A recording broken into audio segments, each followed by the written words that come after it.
Hi foodies and welcome to Vinayak kitchen. આજે આપણે very quick and easy એવી મઠ્ઠા છાશ બનાવવા જઈ રહ્યા છે, જે જમણવારનો ટેસ્ટ વધારે અને ઠંડક આપતી એવી મઠ્ઠા છાશ છે તડકા સાથે. તો ચલો જોઈ લઈએ આપણે કેવી રીતે બનાવીએ છીએ.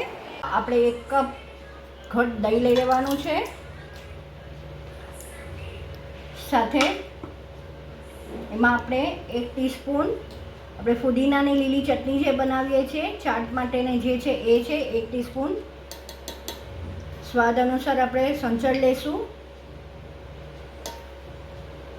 1 ગ્લાસ પાણી એડ કરી દઈશું અને ચર્ન કરી લઈશું. તો આપણી છાશ રેડી છે બનીને. તો હવે આપણે એને તડકો આપી દઈએ. તો હવે આપણે નાના વઘારિયામાં તેલ લઈ લઈશું, હાફ ટીસ્પૂન. હવે આપણે જીરું એડ કરીશું. જીરું ફૂટે એટલે આપણે લીમડો એડ કરી દઈશું.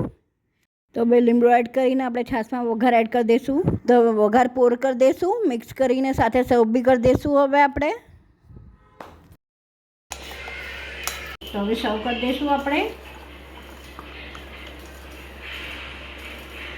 ઓલરેડી આમાં આઈસ ક્યુબ્સ મેં એડ કરી દીધા છે.